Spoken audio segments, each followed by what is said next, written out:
So today we get to finish off the first creation story, which only covers a couple of the creation days. Because yesterday we covered to where he created the living spaces and he placed plants, living plants in some of those living spaces. Today then, God creates living creatures. And therefore, the living spaces that he's created is now meant to be filled with living creatures.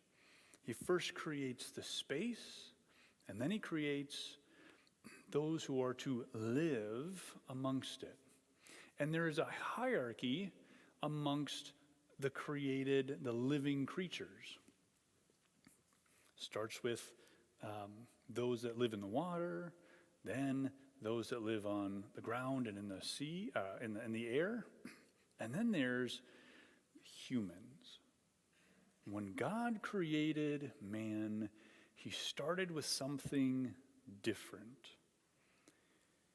He said, "Let us make man in our image, after our likeness, and let them have dominion over everything that we've created, all the living things that we've created." And that's what God did. He created humans, and they then have a free will and an intellect like God. Because it is of God's intellect where he thought all these things that he created.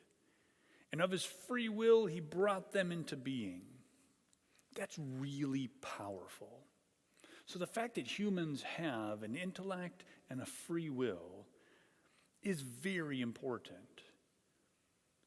There is an awful lot of responsibility that we have now that we have an intellect and a free will. And God tells us that. He tells us what our responsibilities are.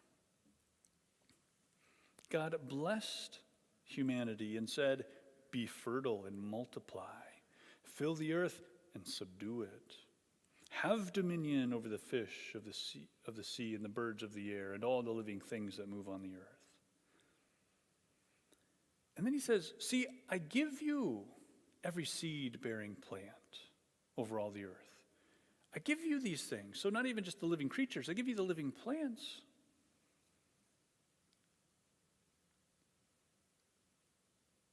And I give all the green plants for food. So I don't know why we're eating purple plants. What are those? Drawing a blank on what that is now. Oh, beets. Yeah, but beets are good though. No. Eggplant, yeah, there it is. Like, so why do we eat eggplants? They're not green, they're purple. Okay. So we have a responsibility to the space that God put us in and the creatures that he put us over dominion to. That's bad grammar, but that he put us over dominion. So how are we doing with that? Are we being very responsible? Are we treating God's world with true dominion, which isn't a dominion of I can do whatever I want, a dominion of I do this for my own pleasure, a dominion over, well, really it turns into a stewardship. Am I treating things well so that things that God created can flourish? And then we can use them for our benefit. But if we have dominion in a destructive way, then eventually it won't be for our benefit. So we have to be very careful at how we are using the responsibilities that God has given us. And so work has dignity, right? What we do with the world around us is dignified as long as we're being responsible with it. And part of that responsibility isn't to take that dignity so far as to say, therefore we should never stop working. how important it is, since we were made in the image and likeness of God, to take rest like God has. And God blessed that seventh day, and he made it holy.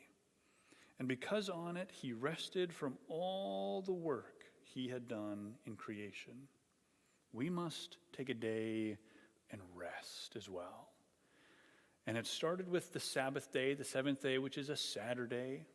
But then after Jesus rose from the dead on the eighth day, which is the first day, Sunday, the Lord's day, because the Lord made that his day. He rose on that day.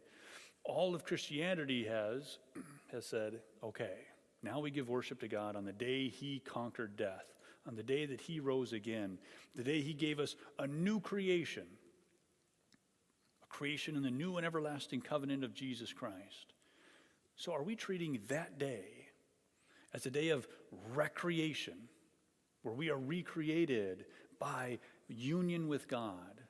The things that we do on Sunday, are we doing them because we are allowing God to recreate us? Are we inviting the Lord in? Are we using leisure time, not lazy time, but leisure, and truly allowing God to form and, well, just to recreate us? I guess I don't have to belabor that.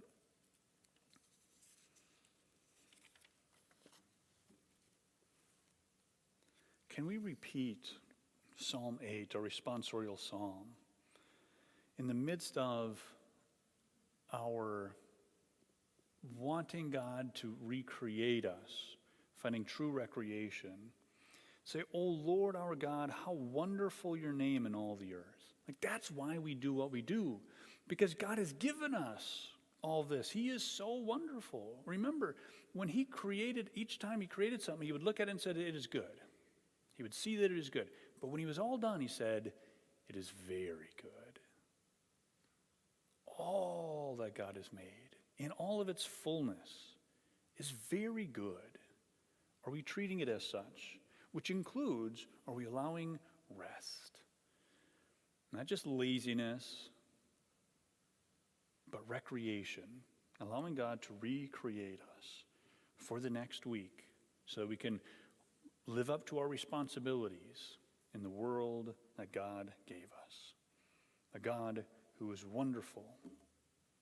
How wonderful his name in all the earth. Everything we do and everywhere we go, allow God in and proclaim his name and how wonderful he is. It's hard to do that when we don't allow him to recreate us, when we don't give ourselves time for the leisurely activities that allow us to truly appreciate what God has given us.